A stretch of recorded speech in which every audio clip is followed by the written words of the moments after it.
Ito Sige. yung tanong ni Ramos kanina na sabi niya, ano po ang mangyayari at magaganap sa lupa habang nagbabakasyon ng 1,000 taon ang mga naligtas kasama ni Kristo. Tapos, ito namang si Emmanuel Santos, sabi Sige. niya, tanong ko nga, katanong po mga Brad, saan po ang bottomless pit na sinasabi sa Revelation 9:2 at ano po ang pagkaparihon niyan sa bottomless pit ng 20 verse 3. Kasi ang bottomless pit sa Revelation 23 verse 3 ay ginawa ni Ellen White na yan daw ang sanlibutan na maging tahanan ni Satanas sa loob ng 1,000 years. Sasagutin po natin, ano? At sige, Brother Richard, kapapasok lang, bigyan natin sa kanya. So kung ating papansinin, saan ba inihagi si Satanas? Dito sa lupa. Kaya tama naman, hindi ginawa ni Ellen White. Talagang nasabi ng Biblia yan. Oh, di ba? Sinabi rin yan sa aklat ng Lucas, Kapitulo 10, na nakita ko si Satanas na parang lintik na inihulog dito sa lupa. At yan din naman ang nasa chapter 12, Brother Johnson, ng Revelation, na baging sa chapter 13 ng Revelation, nasa aba ng lupa kung saan inihulog si Satanas. Di po ba, Brother Johnson, Evangelist Dison? Yep. Kaya hindi gawa-gawa ni Ellen White yan. At naalala ko sa debate ng ating kapatid na Dr. Sempio, tinatanong niya kung nasaan nga yung first core, second core, third core ba? Kung saan banda yun? Oo, di ba? So, hindi man dinitalye kung saan specific, Brother Johnson, na lugar dito sa lupa. Basta dito sa mundo, dito sa sanlibutang ito, inihagi sino? Si Satanas. Evangelist Season at Brother Johnson. Hindi gawa-gawa yan ni Ellen White. Biblia nagsabi niyan, otherwise, di Diyos ang kalaban nyo. Kasi yan ang sinabi sa Biblia kung saan inihagi si Satanas pumasok. Hindi po yan gawa-gawa ni Ellen White. Talagang nandito yan sa mundo. Dito yan sa sanlibutan. At Brother Johnson, Evangelist Season, di ba tinatanong din, ano mangyayari doon sa during 1,000 years, tama ba? So dito sa lupa, wala talagang mangyayari na kung ano mang pangyayari dahil nakatanikala. Si Satanas. Wala talagang mangyayari, walang activity na mangyayari. Mayroon lang activities na naman mangyayari after 1,000 years.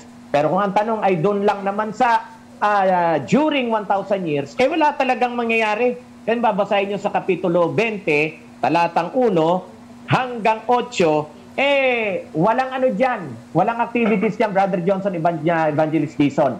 Walang activities. Pagpasok ng chapter 7, verse 7, kung saan ay muling palalayain, sabi nga si Satanas, mula sa kanyang pagkabilanggo, ayun na, lalabas siya, dadayain na naman mga bansa upang titipunin niya para dayain na naman dahil nakikitang bumababa, alin? Ang bayang banal. Okay? So, during, wala. Tapos, kung duda kayo na sanlibutan o itong mundo na to ang pinagtapunan kay Satanas, maghanap kayo ng ibang lugar na pinagtapunan kay Satanas. Ngayon, Evangelist Dison, ewan ko lang, Brother Johnson, kung sasang-ayon din kayo naman sa akin, na kung saan bahagi ng mundong ito, walang dinitalye. Basta ako naniniwala, dito yan sa mundo. Yun ang pagsabi ng Biblia na sa hinulog sa kalaliman, hindi naman nilagyan ng Panginoon ng address kung saan banda yun Tama. Tsaka yung tanong kasi niya doon, na ano yung pagkakaiba ng bottomless pit sa 9:2 at saka 20 verse 3, sagot pareho lang po yan ang tinutukoy. Kasi yung 9:3 ay at nagsilabas sa usok ang mga balang sa lupa at binigyan sila ng kapangyarihan na gaya ng mga alakdan sa lupa na may kapangyarihan. Ito po ay pangyayari, mga kapatid, na sa lupa din talaga ito nangyari. Yung pong sabi sa talatang 1 at umihip ang ikalimang anghel, ito po yung ikalimang anghel at nakita yung isang bituin na nahulog sa lupa mula sa langit at sa kanya ibinigay ang susi ng hukay ng kalaliman. At binuksan niya ang balon ng kalaliman at napailang lang ang usok mula sa hukay na gaya ng usok ng isang malaking lutuang bakal at nagdilim ang araw at ang himpapawid dahil sa usok ng hukay. Ito yung sa lupa din po talaga ito nangyari. Ngayon, yung bottomless pit, para makita po natin na ito talagang tinutukoy dito ay hindi gawa-gawa ni Ellen White kundi lupa. Yun din yung ginamit dito sa Genesis. Sa Genesis, nung ang lupa kasi ay wala pang anyo, Walang anyo. ay bottomless pit din ang ginamit. Sabi po rito sa kalaliman din po ang ginamit dito sa 1 talatang 2. Ang lupa ay walang anyo at walang laman at ang kadiliman ay sumasa ibabaw ng kalaliman. At ang Espiritu ng Diyos ay sumasa ibabaw ng tubig. Yung pong talatang 1 kasi walang ang langit ay at ang lupa ay wala pa talagang anyo, madilim. So ang tinutukoy ditong kalaliman, yung tuwabuho sa Hebrew, ayan din po yung abusos doon sa Greek naman, Brother Richard. Pareho lang po siya ng tinutukoy. Itong lupa ito. Huwag mong pagbintangan si Ellen White. Nasa tamang pagkaunawa po yan. Tama. Alam mo, hindi lang naman kasi Adventist nag-interpret niyan Punta ka sa mga ibang mga malalaking relihiyon na may mga scholar. Meron lang nag-interpret dito ng hindi. Ito yung mga hindi naman nag-aral ng hermeneutics, hindi naman nag-aral ng malalim. Lalo na si Dipunto. Hindi po malalim. Mas malalim pa yung kalaliman kaysa doon sa pag-aaral. Kaysa doon sa pag-aaral para malalim pang kalaliman Kung ang lupang ito'y kalaliman at madilim, nang wala pa, ay kababawan naman yon yung tutulan natin ito. Kaya tinawag na kalaliman uli itong lupa kasi sa pagdating ng Panginoon, kung babasahin po, pag-aaralan po ninyo yung 7 last plagues, pagdating sa ika-6, grabe, at hanggang ika-7, grabing yanig, matatakas yung mga bundok, magkakaroon ng tidal wave, sabi na, binanggit din yan sa Mateo ng Panginoon, na talagang matindi ang mangyayari, mawawasak, masisira, binanggit din yan sa Jeremias, na ang lupa ay talagang anyo. Kaya ang tawag dito, kalaliman. Mawawasak ko ito sa pagdating ng Panginoon, mga kapatid.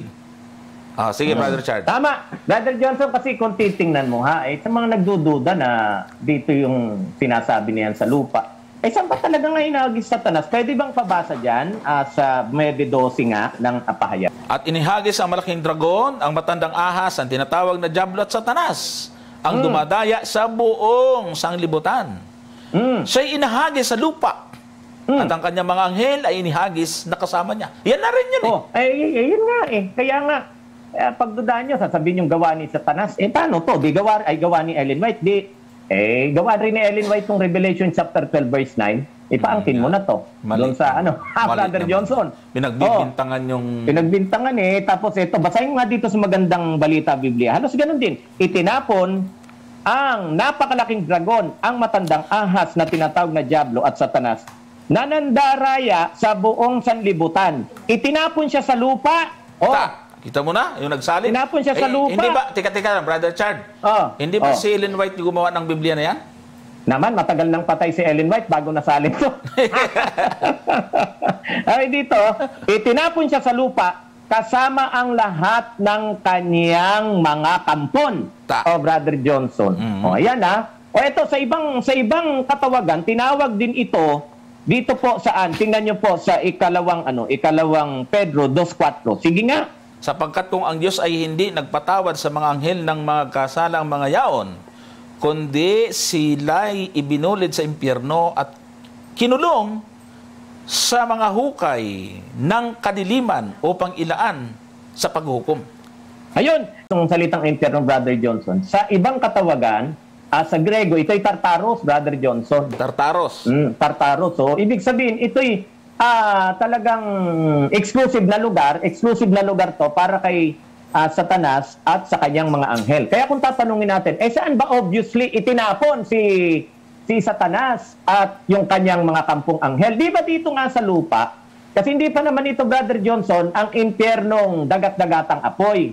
Oh. So, ulitin natin, saan itinapon? Sabi, maliwanag lupa Sa lupa, dito sa mundo. Pero wag nyo nang itanong kung saan banda kasi hindi nga itinuro, ewan ko lang kung mahahanap nyo. Basta kami, hindi itinuro kung saan. Basta ito, Brother Johnson, alam natin na dito talaga sa mundo. Bakit? Obviously, nang ang ating Paiso Kristo ay nangangaral nandito si Satanas, tinutokso siya.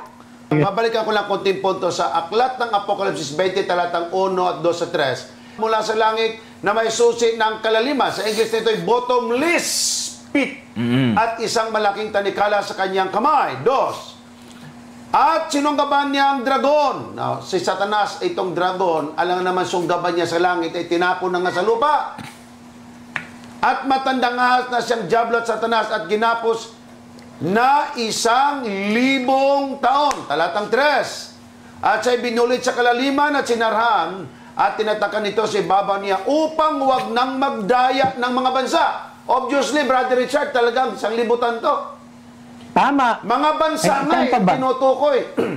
Hanggang sa maganap ay 1,000 taon pagkatapos ito ay kailangang siya'y pawala ng konting panahon. Saan? Sa lupa pa rin ito. Pagka ituloy natin yung basahin, galing sa langit bababa ang Kristo, ang banal ni Jerusalem at ang mga maliligtas, kukubkubin nila yung kampamento ng Panginoon. Pero susunugin sila ng apoy, hindi sa langit yan, dito sa lupa. Kaya nga ang tanong, saan ito mangyari? Sagot, sa lupa. Kung pakalaliman mo pa, kung saan banda sa lupa, ay walang sinabi ang Biblia. Kung ako lang, Brother Richard, Brother Johnson, hindi ko na alamin kung saan banda yan. Oo naman. Di ako interesado. Doon na nga itatapos si Satanas. Kaya nga dadalhin sa langit yung mga maliligtas Kasi dito wawakasan si Lucifer. Correct. Hindi lang nila kasi ma-reconcile na mayroon pang pangangaral at may Bible study pa rin, may second chance sa during 1,000 years.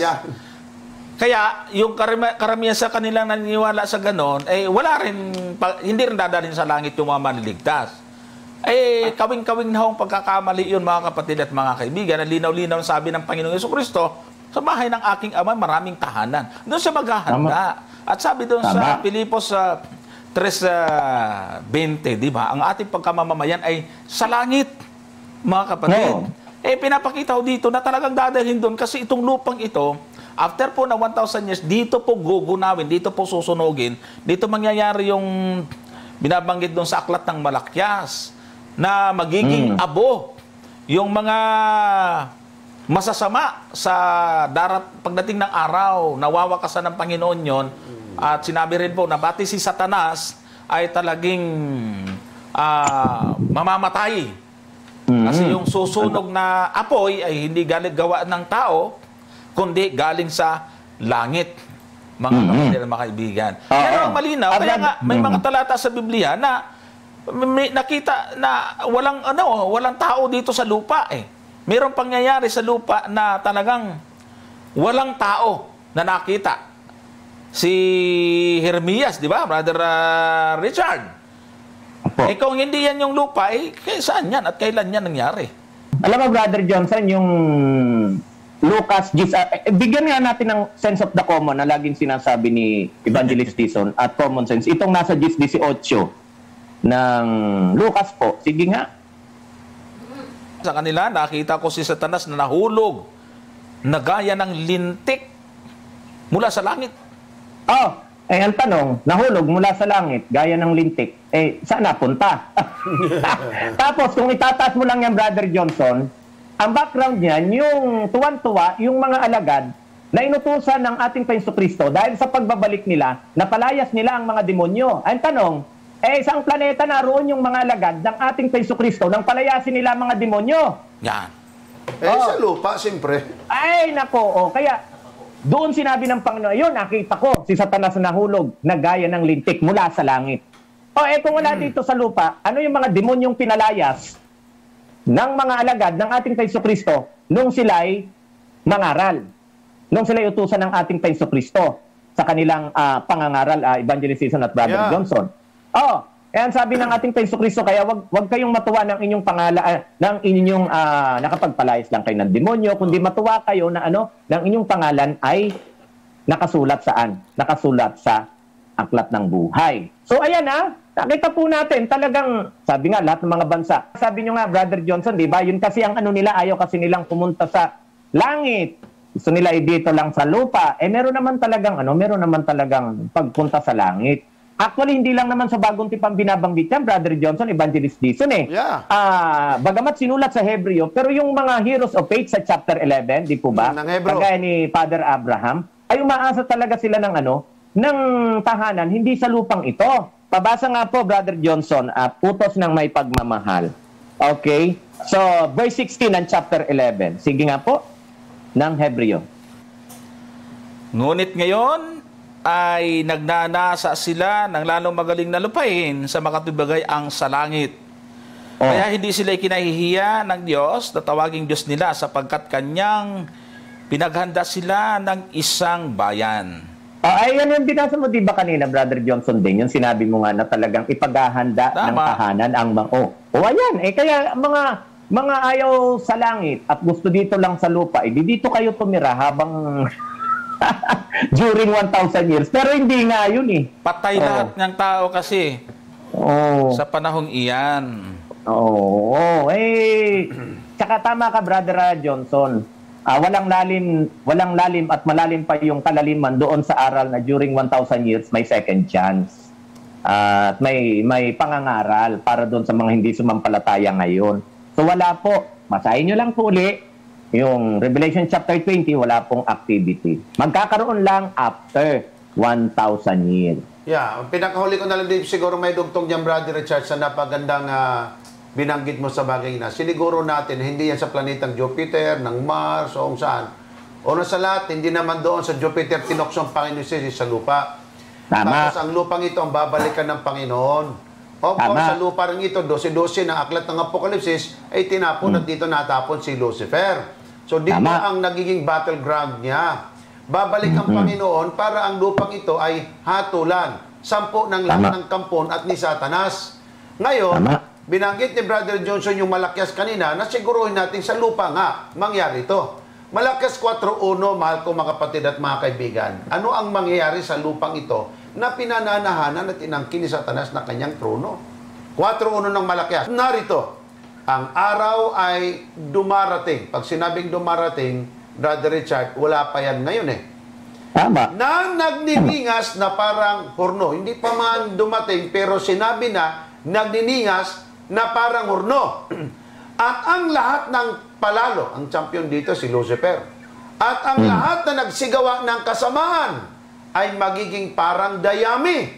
At ang araw na dumarating ay susunog sa kanila, sabi ng Panginoon, ng mga hakbo, na pat hindi mag-iwan sa kanila ng kahit ugat ni sangaman. So, ang judgment mangyari sa lupa talaga, lalo tigit binanggit ng Apokalipsis 1 hanggang 3 ating binasa, mga bansa ng lupa So, dito po sa lupang ito, kailan kung magtatanong ka kung anong bansa, anong province, anong syudad, anong bayan, anong barangay, anong street number, kung saan banday ang bottomless pit, abay, wala pong binanggit ng gayon ang Biblia. Ang sinasabi po natin ay meron pong mga backup ng banal na kasulatan. At katulad po ng ating mababasa din sa Jeremias 4:25 at 26, na ito yung tagpo, kasi tinatanong anong mangyayari sa lupa sa loob ng 1,000 taon. Ito yung sinasabi po ng Jeremias 4:25, ako'y nagmasid at narito walang tao at lahat ng mga ibon sa ipapawid ay nakakatakas. Sa 26 naman, ako'y nagmasid at narito ang mainam na parang ay ilang at ang lahat ng mga bayan niyaon ay nangasira sa harapan ng Panginoon at sa lahat ng kanyang mabangis na galit. Sa 27, sapat ganito ang sabi ng Panginoon, ang buong lupain ay magiging sira. Gayon may, hindi ako gagawa ng lubos na kawakasan. Tama nga naman. At saka, chinek ko na rin dito sa aking mga komentary, mga kapatid. Huwag niyo pabintangan si Ellen White kasi yung komentary ni Macho Henry, ito talaga yung tinutukoy po talaga rito. ay mababalik ang lupa sa kanyang pagiging chaos noong una. So kanyang yung chaotic stage before God has done His work, sabi niya rito. So,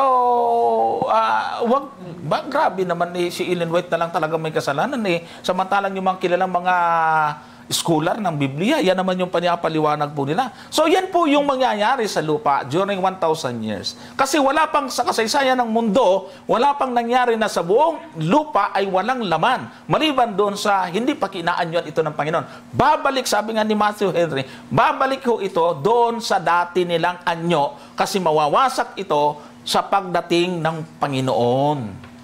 Yun. Sabi naman nila, dito raw sila, mangangaral pa raw. Bahala kayo, kasama niyo si Satanas dito at mga alipuris niyang nakakulong. Brother Johnson. Patay ang mga makasalanan sa loob ng 1,000 taon kasi yan ang sinasabi sa aklat ng Apokalipsis na mayroong mga patay na hindi na mabubuhay hanggang sa maganap ang 1,000 taon. Yan ang nasa 20 talatang, ito, basahin natin. 5. Mga iba sa mga patay ay hindi nangabuhay hanggang sa naganap ang 1,000 taon. Ito ang unang pagkabuhay na mag-uli. Yan. Patay talaga yung mga makasalanan. Paano naman yung mga makasalanang aabutan ng Panginoon? Brother Richard Evangelist Dizon. Nandyan yan sa Apokalipsis 6, di ba? 15 at 16. Ang mga hari sa lupa at ang mga prinsipe at ang mga pangulong kapitan at mga mayayaman at ang mga pangpangyarihan sa lahat at ang bawat alipin at ang bawat laya nagsipagtago sa mga yungib at sa mga bato sa mga bundok na sinasabi nila sa mga bundok at sa mga bato, mahulog kayo sa amin at kami inyong itago sa mukha nung nakaupo sa luklukan at sa galit ng Kordero. Sa talatang 17, sapagkat dumarating ang dakilang araw ng kanilang kagalitan, sino ang makatatayo? Yung salitang dyan sa 17, ibig sabihin, walang mabubuhay sa panahon niyo. Pero mong mga kasalanan, itatakbo sa gumuguhong bundok at mga bato. Mabuhay ka ba yan? Mahulugan ka nga lang sa ulo ng isang maliit na bato. Swerte mo. Mabuhay ka na. Ayaw ko kung mabubuhay ka. Ang akin lang dito, Brother Richard, Brother Johnson, na bakit ba masyado nilang pinag-iinitan si Ellen White? Kaya nga. Samantala, ito Popular New Testament Bible Commentary, bumanggit din dyan. F.B. Meyer, si Matthew Henry, David Gossick. Ito namang si Albert Barnes. Ito, Methodist ito, Cambridge Bible, si Adam Clark. Abay, mga nagbanggit naman at nag-discuss pa kung anong meaning ng bottomless pit na yan, hindi man lang mabanggit-banggit, si Ellen White na matagal na rin ito talagang patay. Yun na lang talaga ang kanilang pinagbibintangan. Well, in fact, ang iba nagsasabi, bakit merong pangangaral si Ellen White na ganon at may sinasabi, paulit-ulit pang may panunuligsa. Makita mo lang talaga na ang tao, mga kapatid, mga kaibigan, hindi ko naman sinasabi sa taong nagtatanong nito, talagang hindi po katotohanan ang hinahanap, kundi naghahanap lang sa Cebuano ang tawag Brother Johnson hindi naghahanap ng katotohanan, away, ang ipangitan Si Nelson Nelson Darby, yun din yung kanyang explanation doon sa kanyang aklat na Synopsis of the Book of the Bible, Ezra Tumalakay. Ayan ang kanyang explanation. Ayan ang kanyang, halos yung mga kilala ho dito ay maunawaan na lang din po siguro natin itong mga tumututor kasi alam naman natin kung sino lang ito. Hindi naman sila nagbabasa nitong mga libro na talagang mga nagsunog ng kilay para aralin. Correct. Ang Biblia. Brother Johnson, itong huling talata na iambag ko bago na tayo magtapos dito. Ito pong nasa ikalawang Pedro 3:10, alam na alam nyo na itong dalawa. Pero alang-alang. Sige po, ikalawang Pedro 3:10 at paggamitan natin ang sense of the common. Sabi nga ni Evangelist Dizon. Datapat, darating ang araw ng Panginoon na gaya ng magnanakaw, na ang sangkalangitan sa araw na yan ay mapaparam, nakasabay ng malaking ugong. At ang mga bagay sa langit ay mapupugnaw sa matinding init at ang lupa at ang mga gawang nasa lupa ay pawang masusunog. Bakit wala sinabi na ang bahagi ng lupa? Lupa talaga Lupa Lupa. Ngayon, magpapakadetalye. Sige, abangan natin kung saan sa pangyayaring yan, mga kapatid. Di ba? Masunog. Kaya tama, sabi mo, Brother Johnson, magiging chaos talaga Para sa ibang magiging null and void Walang kaayusan, walang kumbaga sirang-sira walang hugis, walang kagandahang makita. So, kaya nga, lahat ng mga bagay sa ito, gawang nasa lupa ay pawang masusunog. O saan ba yan? Again, hindi naman pwedeng idamay mo ibang planeta dyan. Oh, dahil ang winawarningan nga dyan sa mga susunod bang talata, Brother Johnson, kung ganito ang mangyayari, anong uri ng pamumuhay, Brother Johnson, anong uri ng pamumuhay ang ating dapat isakabuhayan? So sino ang sinusulatan? Obviously, sinusulatan ito mga Kristiyano, Brother Johnson Evangelist Dison. So tanong, meron bang Kristiyano na nasa ibang planeta? Para bigyan ng babala. Kasi kung ating titingnan nga, digis yan, ang sabi nga dito, sa 11, tuloy mo nga Brother Johnson. Yamang Hanggang 12. ang lahat ng mga bagay na ito ay mapupugnaw ng ganito. Ano ang anyo ang pagkatao ang nararapat sa inyo sa banal na pamumuhay at pagkamaawain? 12, Brother Johnson. Na ating hinihintay at pinakananasa ang pagdating ng kaarawan ng Diyos na dahil dito'y ang sangkalangitan na nagniningas ay mapupugnaw at ang mga bagay sa langit matutunaw sa matinding init. Biro mo pati yung mga nandyan sa himpapawid ay tunaw. Tuloy pa natin uli sa 13 nga. Sige nga, lubusin natin 13 hanggang 14. Pakiusap na nga uli, Brother Johnson. Ito yung mga ayaw nyo sa langit. Ito tuloy sa 13 hanggang 14. Ginanahan tuloy si Brother Richard. O, basa. Sige. Ngunit ayon sa kanyang pangako ay naghihintay tayo ng bagong langit at bagong lupa na tinatahanan ng katuwiran. Ayun naman pala Sa 14, Kaya nga mga minamahal, yamang kayo nagsisipaghintay ng mga bagay na ito, ay pagsikapan ninyong masumpungan kayo sa kapayapaan na walang dungis at walang kapintasan sa paningin niya.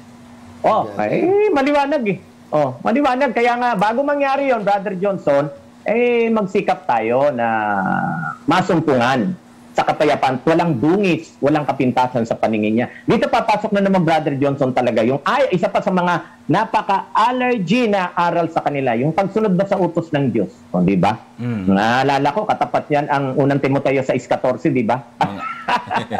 Nahintayin, na habang naghihintay ay dapat sundin ang utos, di ba? Nang walang dungis, walang kapintasan. So nakita po natin, dahil sa gusto nyo nga po, susunugin tong lupa. Susunugin tong lupa. Ngayon, kung gusto nyo manatili dito, sa inyo na, sabi nga ni Brother Johnson, doon na kami sa bago. Kasi yun naman talaga ang sinasabi ng banal na kasulatan. So Brother Johnson, maraming salamat Evangelist Ethan, back to you.